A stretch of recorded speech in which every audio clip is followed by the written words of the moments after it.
The thing about mornings on the lake is the quiet. It's a specific kind of quiet, not empty, but full. You can hear the water lapping against the shore, the whisper of wind through the pines. That morning, there was a sharp scent of ozone from the thunderstorm that had rolled through before dawn, mixed with the sweet smell of pine sawdust from a small project I'd been working on. It was a perfect piece, and then it wasn't. I heard the crunch of gravel first, heavy footsteps, more than one person. I turned from my coffee on the porch and saw her, Karen. If you've been watching Karenology, you probably know the type.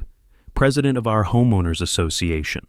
A woman who moved with the kind of stiff-back certainty that suggested she believed gravity was merely a local ordinance she had graciously decided to obey. She wasn't alone. Flanking her were two guys in matching work jumpsuits built like refrigerators. One of them was holding a pair of bolt cutters that looked big enough to snap the ankle of a dinosaur. Karen held up a single, crisp sheet of paper, like it was the 10 Commandments. Her smile didn't reach her eyes. It never did. "Morning, Mark," she said, her voice carrying across the dew-wet lawn. It was a voice that could curdle milk from 50 paces. "We have a problem with your mooring." I walked down to the edge of my pier, the weathered wood cool under my bare feet. I'd built this pier myself, 30 years ago. It wasn't just wood and nails, it was a piece of my life. "There's no problem, Karen. It's been here longer than your membership in the homeowners association." She tapped a perfectly manicured nail on the letter. "The board disagrees. We've had it assessed. Your mooring is unsafe, a liability to the community." She gestured to my pride and joy, the heavy-duty buoy and chain system anchored deep in the lakebed, the system I'd designed myself. "We're having it removed, for everyone's safety." The man with the bolt cutters took a step forward, a cold knot formed in my stomach. This is what it comes down to then. Not discussion, not engineering, just brute force and a piece of paper. You ever have one of those moments where everything slows down? Where you can feel the blood pumping in your ears? I looked past them to the small boat tied to my dock. Inside, nestled among some fishing gear, was my old ADCP, an acoustic Doppler current profiler. It's a piece of tech I'd used my whole career as a hydrographer. That specific one, well, it had a history. It was a relic from a project that had gone sideways years ago, a bridge project that almost cost me everything. It was a constant heavy reminder of the one time my calculations were wrong. I kept it as a symbol, a promise to myself to never, ever make that mistake again. To always be 10 times more careful, to over-engineer, to double-check every last detail. The workmen raised the bolt cutters, the metal jaws glinting in the morning sun, aiming for the main chain. "Don't," I said. My voice was low, but it cut through the morning air. Karen scoffed. "You can't stop us, Mark. This is an official board action." I took a step to block the worker's path. I'm not a big guy, especially not anymore, but I planted my feet. I looked her dead in the eye. "You think this is about a rusty chain, Karen? I designed that anchoring system based on sonar mapping of the lakebed and a full seasonal analysis of the undercurrents. It's the only one on this lake that accounts for the spring thaw surge." She just stared at me, her expression a mask of condescending pity. "We have our expert's report." "Your expert," I said, letting a little laugh escape. "Was that the same guy who approved the new retaining wall that collapsed into the lake last winter?" I saw a flicker of anger in her eyes. Bullseye. If you enjoy seeing a good plan come together, maybe hit that like button, because you could feel the ground shifting right there. The workman hesitated, looking from me to her. This wasn't just a simple job for him anymore. This was a confrontation. "Do it," Karen snapped at him. I didn't move. I just raised my voice a little, making sure it would carry. "I'm going to say this once. You touch that chain, and your homeowners association budget will be covering the construction of a new fleet for the entire lake." The silence that followed was heavy. The birds stopped chirping. The workmen lowered the bolt cutters. Karen's face went from smug to confused, then to furious. She knew I wasn't bluffing, but she didn't understand the threat, and that, I knew, would drive her insane. She pulled out her phone, her thumb moving furiously across the screen. "This isn't over, Mark. You've just made a very big mistake." She turned and marched away, her two gorillas trailing behind her like disappointed pets. I stood there for a long time, just watching them go. I felt a small, hollow victory. I'd won the battle, but her last words echoed in my ears. The war, I knew, had just begun. I should have felt relieved. Instead, a cold dread washed over me. I've been in these fights before. They never end on the battlefield you choose. That evening, I found out just how right I was. My phone started buzzing, and it didn't stop. It was the neighborhood group chat, a new post from Karen. It started with a dramatic title, "Neighbor Puts Community at Risk, Again." And below it, a scanned document, a yellowed official-looking report. I didn't need to read it. I knew what it was. It was the file from the bridge project, the one that detailed my failure, my one catastrophic professional mistake, laid bare for all my neighbors to see. The last line of her post was simple and brutal. "Can we trust this man's judgment on anything?" The screen glowed in the dark room, and I felt the weight of her words press down on me, colder and heavier than any anchor chain. That screen glowed in the dark room, a cold digital campfire for my public burning, my past reduced to a JPEG. The comments started rolling in, one after another, a cascade of fear and anger. A liability. He always seemed off. My kids swim in that lake. Each message was a little jab, a pinprick in the thick skin I thought I'd grown over the years. This wasn't a debate about engineering anymore. It was a character assassination. Have you ever had your worst moment dragged out into the light for everyone to see? It feels like standing naked in a town square. I shut the phone off, the sudden darkness in the room feeling heavy. The silence was worse now. It wasn't peaceful. It was accusatory. I knew I couldn't fight this online. Arguing in a comments section is like wrestling a pig in mud. Sooner or later, you realize the pig likes it. No, this had to be handled with facts, with process. The homeowners association had bylaws, rules. They couldn't just condemn a man's property based on a smear campaign. They needed proof, real proof. The next morning, I was at the homeowners association office, a small, sterile room that smelled faintly of lemon cleaner and quiet desperation. I didn't wait for Karen. I went straight to the secretary, a woman named Brenda, who always looked like she was 3 seconds away from a nervous breakdown. I formally requested a new independent structural assessment of my mooring, as was my right under Section 7 of the bylaws. I wanted a certified marine engineer, someone with no ties to the community or the board, someone who spoke the language of load-bearing capacities and stress coefficients. Brenda's eyes darted nervously towards Karen's closed office door. I'll have to file the paperwork, Mark. The board will review it. There's nothing to review, I said, keeping my voice level.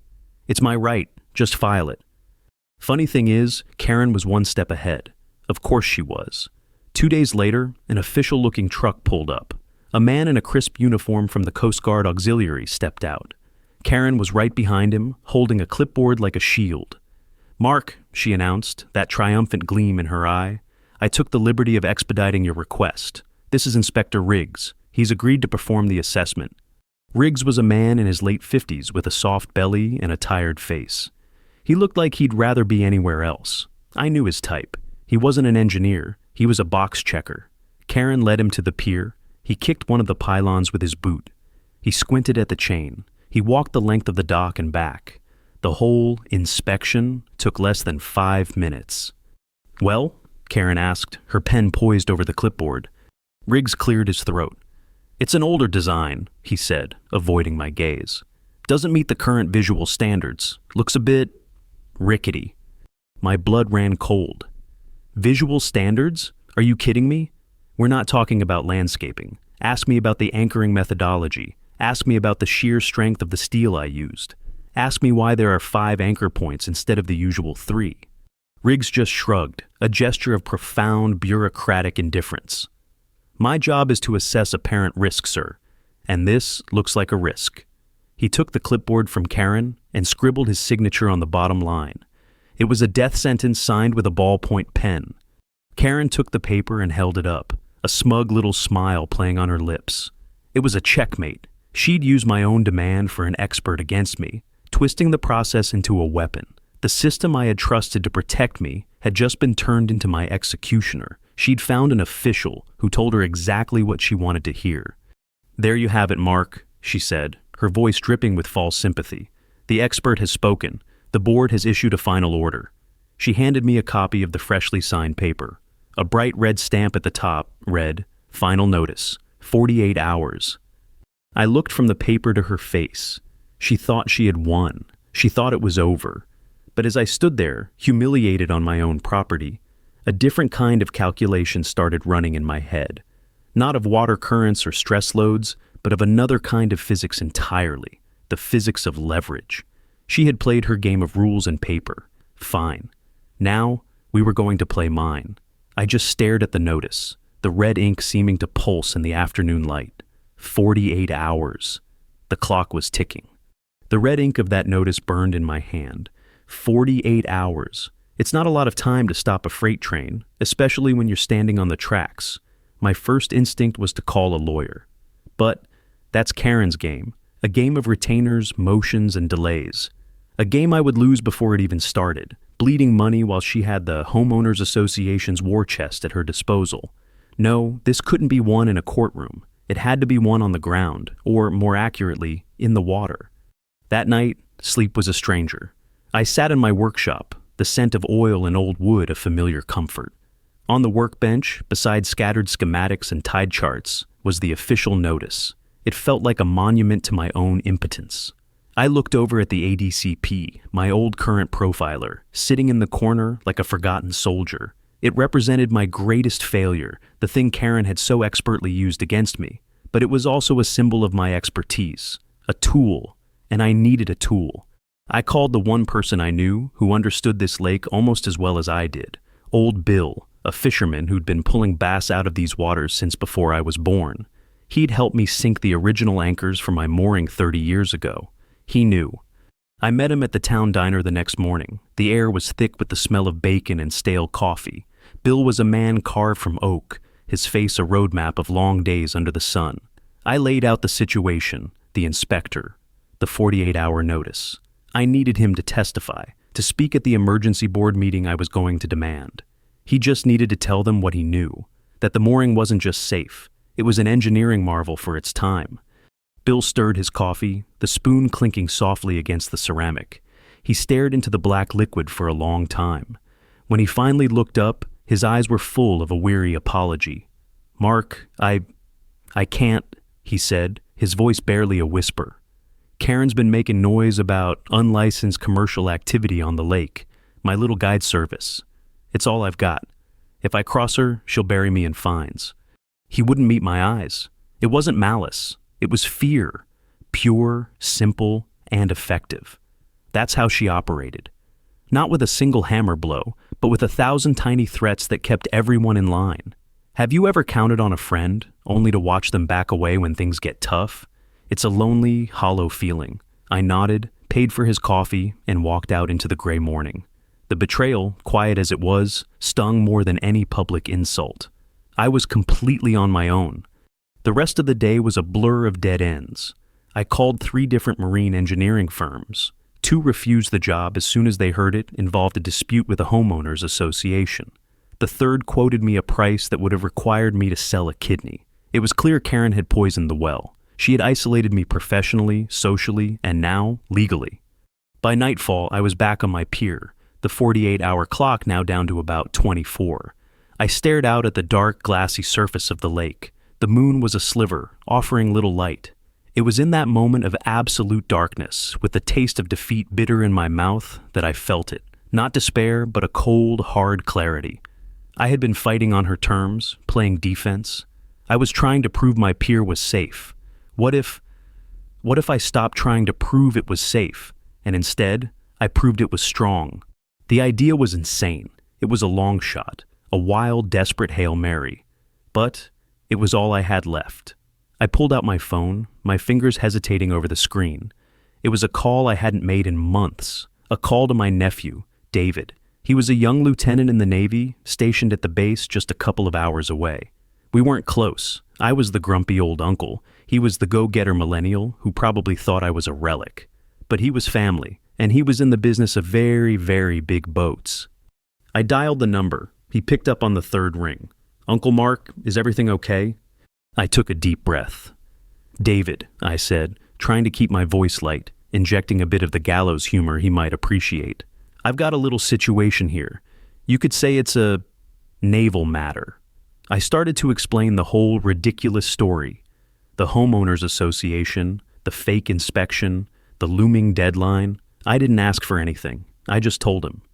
He listened patiently, and when I was done, there was a long pause on the other end of the line.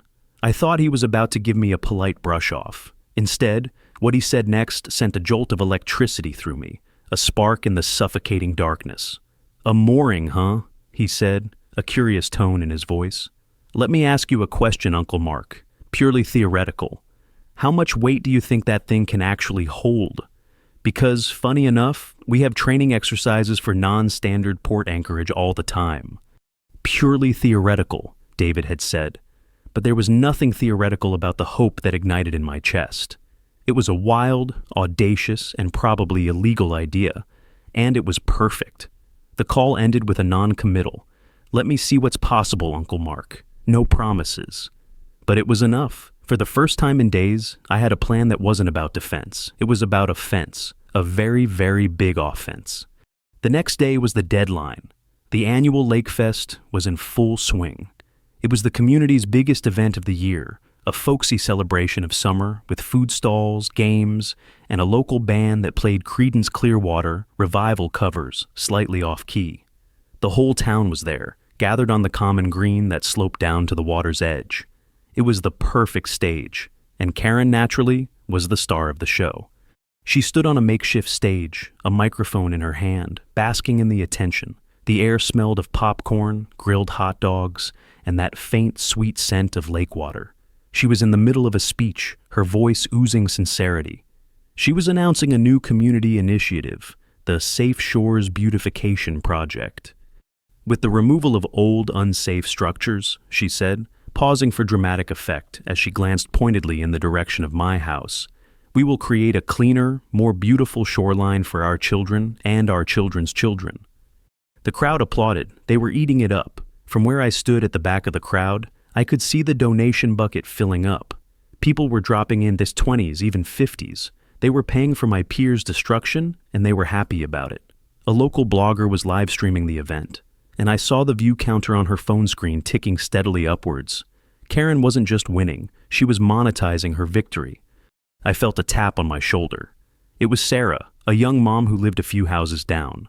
She was one of the loudest voices against me in the group chat.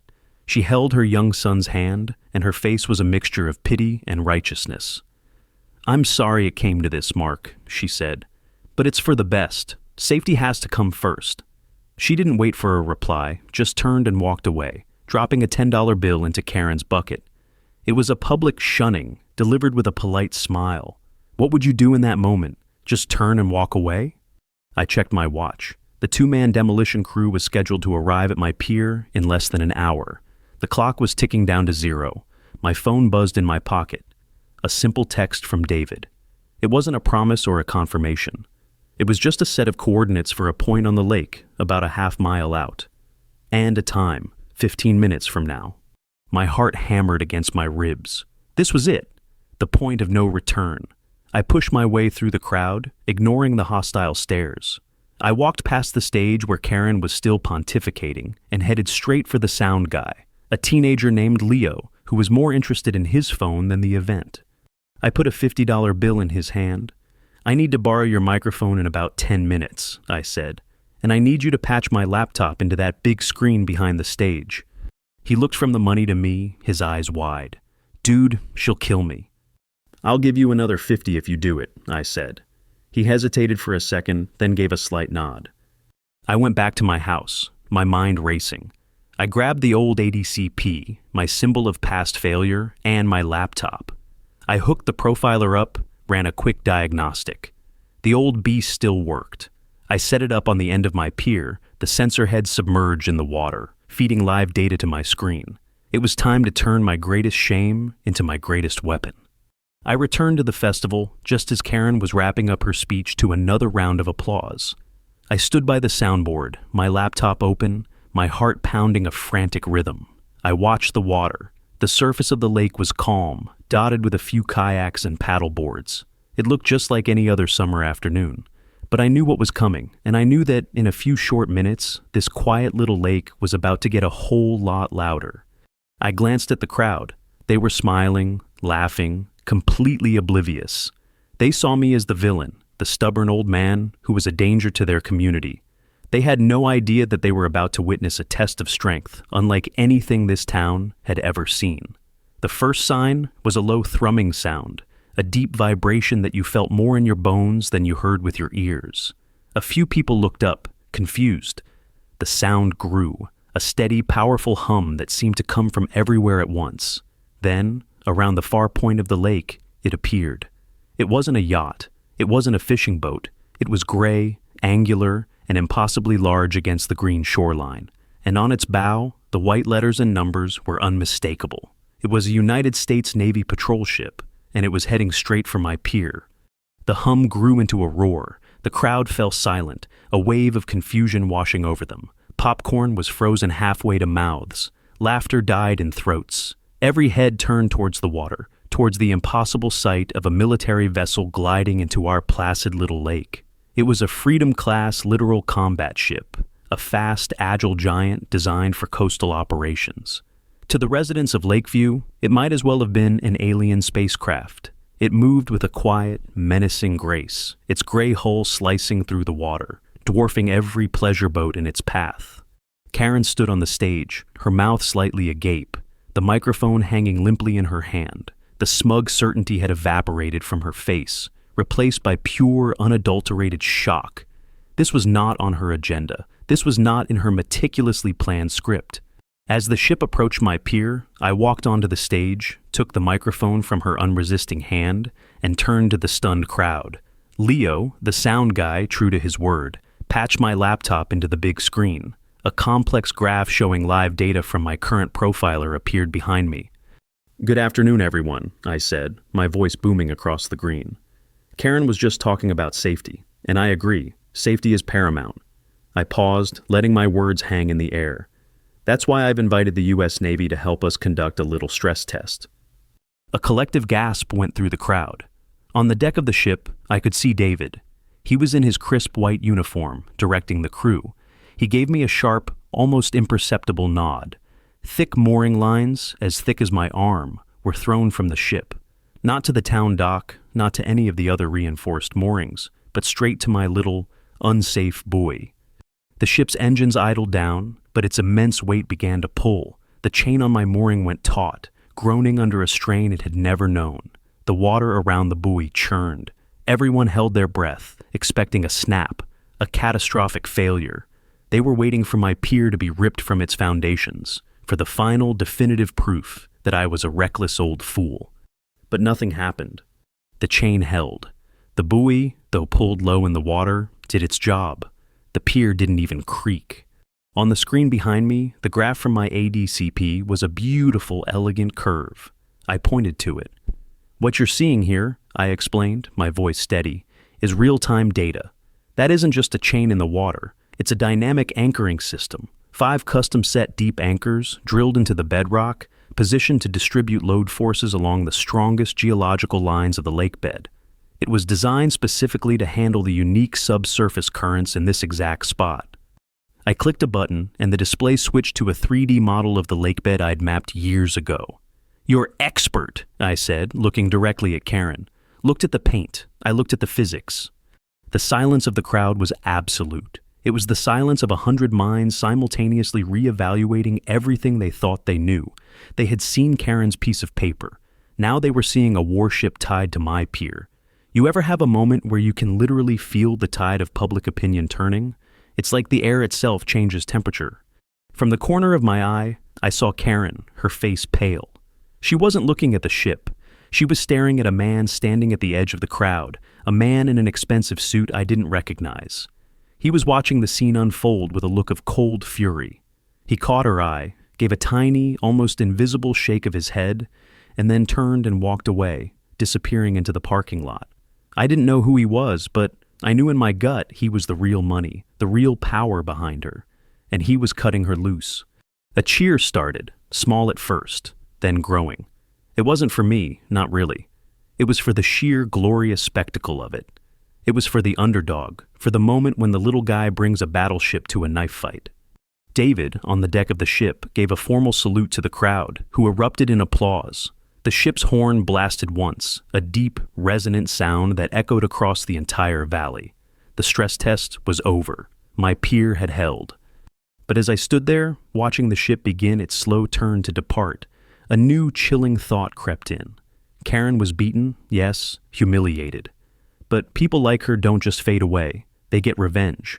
And I had just shown her, and whoever was backing her, exactly what I was capable of. The celebration felt hollow. This victory was loud, public, and undeniable, and it might have just cost me more than I could possibly imagine. The applause sounded like thunder, but all I could hear was the ticking of a different kind of clock. The applause faded, but the image of that warship tied to my pier was burned into the town's collective memory. The Lake Fest ended not with a bang, but with 1,000 whispered conversations. I became a local legend overnight. The old guy who called in the Navy. People who had avoided my gaze a day before now clapped me on the back. Sarah, the woman who had publicly shamed me, brought over a freshly baked apple pie that evening, her apology unspoken but understood. But public favor is a fickle thing. It's like a fair-weather friend. It feels good, but you can't build a foundation on it. The real victory wasn't in the applause. It was in the data I had projected on that screen. That was the weapon that had truly won the day. The next morning, I received a call. It wasn't from Karen or the Homeowners Association. The man on the other end of the line had a smooth, polished voice. He introduced himself as Mr. Henderson, a partner at a land development firm. He was the man in the expensive suit. The puppet master? Mr. Henderson, I said, keeping my voice neutral. Mark, he said, as if we were old friends. That was quite a show you put on yesterday. Impressive, very theatrical. He didn't sound angry, he sounded intrigued. My firm is planning a significant development on the North Shore, an exclusive high-end residential club. Your neighbor, Ms. Lipton, was helping us with preliminary site access. And just like that, the whole ugly picture snapped into focus. It was never about my pier's safety. It was about my land. My small plot was a thorn in the side of his grand design. Karen wasn't the queen. She was a pawn, promised a seat at the new exclusive club in exchange for chasing me out. My mooring was just the excuse, the lever they chose to pry me loose. What do you want, Henderson? I asked. Your data, he said simply. That subsurface geological mapping, the current analysis, that's proprietary information. Extremely valuable for foundation planning. We've been trying to get reliable surveys of that area for months, and it's been a nightmare. You, it seems, have already done the work. Then came the offer, a number so large it made my head spin. He wanted to buy my data, my methodology, and my silence. All I had to do was sign a non-disclosure agreement and let his firm handle the Homeowners Association. He'd make sure Karen disappeared from my life forever. He even offered to buy my property for a price far above market value. Think of it, Mark, he purred. You can walk away from all this. A quiet life, somewhere warm. No more Homeowners Association politics. This was the moment, the ethical fork in the road. Have you ever been offered an easy way out that felt completely wrong? It was everything I thought I wanted. Money, peace, an end to the fight. But it came at a price. His development would change the face of this lake forever. The quiet coves would be replaced by concrete seawalls. The public access points would be gated. The lake I loved would become a private playground for the rich. And my data would be the key that unlocked it all. The very expertise I had used to save my home would be used to destroy the community around it. I thought about old Bill, the fisherman, too scared to speak up. I thought about the families who came here every summer. I thought about the 30 years I had spent on this shore. I looked out my window at the pier. My old ADCP was still sitting there, a silent sentinel, the symbol of my mistake, then my redemption. What was it all for if I just sold out now? No, I said. The word was quiet, but it felt as solid as bedrock. There was a pause on Henderson's end. The friendly tone vanished, replaced by a cold edge. That's a mistake, Mark, a very costly one. The line went dead. I knew he wasn't bluffing, but as I hung up the phone, I didn't feel fear. I felt a sense of purpose I hadn't felt in years. This was bigger than my pier now. This was about the soul of the lake.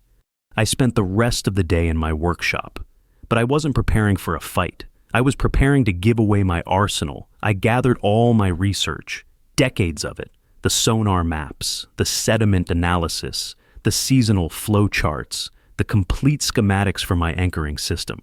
I compiled it, annotated it, and wrote a simple, clear guide so that any competent builder could replicate my work. Then I did something that would change the rules of the game forever. I uploaded all of it to a public open-source server, every last bit of my proprietary valuable data. I posted a link in the town's group chat, the same one where I had been humiliated just days before. My post was simple. Here is my research on the lake, for free, for everyone. Let's build things that last. And let's build them safely. It was my checkmate. I had taken my most valuable asset, the thing Henderson was willing to pay a fortune for, and made it worthless by making it priceless. I had given it to everyone. Now, anyone could build a pier as strong as mine. The standard of safety on the lake had just been raised, not by a committee or an ordinance, but by a simple act of sharing. The power Henderson wanted to buy was now in the hands of the people, and I had a feeling they were about to use it. The link I posted in the group chat landed like a depth charge. At first, there was silence. Then, one by one, the downloads started. 10, 50, 100. People I didn't even know were accessing my life's work. The next morning, the real shockwave hit. The local newspaper, which usually focused on school bake sales and traffic updates, ran a front-page story. The headline was simple: The Lakeview Papers, Local Man Releases. Decades of research, exposing flaws in proposed development. The article laid out the whole story. It connected the dots between Karen's campaign against me, Henderson's proposed luxury development, and the data I had just made public. My research proved in no uncertain terms that the land Henderson wanted to build on was geologically unstable for the kind of high-density construction he was planning. It would require an astronomical budget for foundation work, a cost he was clearly hoping to avoid by cutting corners. My data didn't just make his project expensive, it made it look reckless. Henderson's plan relied on secrecy and the public's ignorance. I had countered with transparency and education. He had tried to buy my silence, so I gave my knowledge away for free. The entire town was now armed with the truth. The Emergency Homeowners Association meeting that night was standing room only. The community center buzzed with an energy I had never felt before. It wasn't anger, it was empowerment. When Karen tried to take the stage, she was met with a wall of stony silence. Her authority, built on a foundation of rules and intimidation, had crumbled to dust. Old Bill, the fisherman, stood up. His voice, though quiet, filled the room. He didn't look at Karen, he looked at me. Mark was right, he said. I was a coward. This lake belongs to all of us, not to some developer from out of town. A wave of applause followed. He wasn't the only one. Person after person stood up, talking about what the lake meant to them. They weren't just residents anymore. They were a community, united against a common threat. Henderson wasn't there, of course. He was a ghost. But his project was dead on arrival. With my data public, the County Planning Commission would never approve his permits. The insurance underwriters would run for the hills. He was finished. His attempt to steal the lake had backfired spectacularly. In the end, there was no dramatic courtroom showdown, no final confrontation. Henderson's firm quietly withdrew its proposal. Karen resigned from the Homeowners Association board via a terse email and put her house up for sale a week later. It was a silent, anticlimactic end to their reign. A few weeks later, I was on my pier, watching the sunset paint the water in shades of orange and purple. The lake was quiet again, but it was a different kind of quiet, a stronger, more resilient quiet. My life wasn't the same. My phone rang constantly.